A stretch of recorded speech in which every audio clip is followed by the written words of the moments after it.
I am back to do another wrap-up of the HRCYED 2.0 challenge, and this time I finished the Readathon challenge, and so this is kind of like a mini wrap-up for the Aurelium spring equinox that just happened.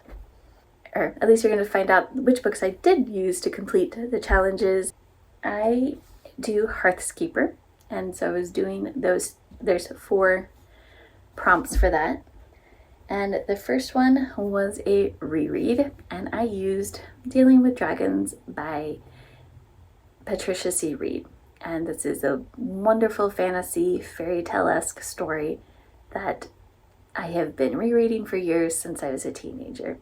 We follow Cimarron, who is a princess who is bored with being a princess and doesn't want to get into the arranged marriage that her parents are trying to push her into because the guy is an idiot.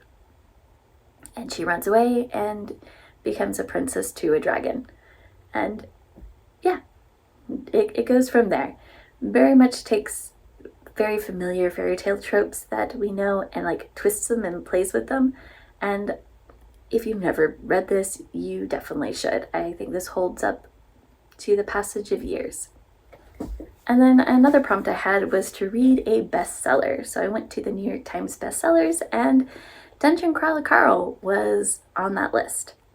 And I keep hearing everybody talk about it. So actually one of my coworkers talked about it in such a way that it almost made me not pick up the book. She hyped it using things that she finds appealing, but turned me off. So before I started the book, I was almost considering not. I did, however, pick it up and very much enjoyed it. It's a fantasy dungeon progression story and has very dark humor. The aliens have come to mine Earth, and at a certain time, if you were outside, you lived, and if you were inside, you died because all the buildings or structures collapsed and killed everybody. And Carl and Princess Donut, his ex-girlfriend's cat, go down into one of these dungeon openings and become crawlers, is what they're called. Basically, you're playing like a D&D. Like, think of a D&D campaign kind of thing, and or video game situation like that, and you're going on through there. Here's an example of one of the like reward things. New achievement. Fell into an obvious trap. Reward. Well, if there's a heaven and you haven't been too much of an asshole, maybe they'll let you in because you're about to meet your maker. And that is kind of the irreverent humor you get throughout this book. It does a dark humor, and it worked for me. And then we had the prompt temperature words, and for this one I used These Burning Stars by Bethany Jacobs. And I will be honest, I did end up DNFing this, and I'm pretty sure there's some scroll that allows you to DNF, and we're going to say that I have that. I am counting this, This is a space opera that on paper should have worked for me, but didn't end up. It had 3 different point of views. 2 of them were in the present time, and I was invested in the present story, but the third POV, which was someone I wanted a POV from because I thought the character was compelling, but that POV was only in the past, and I don't like that form of storytelling. So yeah, it didn't work for me.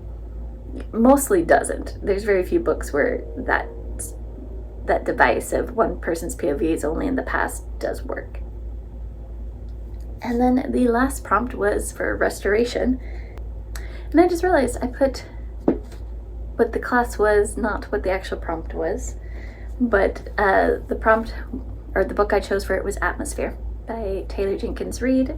My mom got me this for my birthday in April, and it was something I'd been wanting to read since the last year. It was on my new releases priority reads and didn't get to it. This is a historical fiction set around when they started selecting female or women astronaut candidates, and it follows Joan as she has been selected. Not in the first grouping. So Sally Ride is still the first one to go up into space for the women. But this is also a sapphic story, and I can tell you from doing all the research on NASA astronaut candidates, that everything related to that is 100% correct. The author has done her research. So for me, that made the rest of the book much easier for me to enjoy. Those are the books that finished off my Readathon TBR, which gave me the completion of this prompt.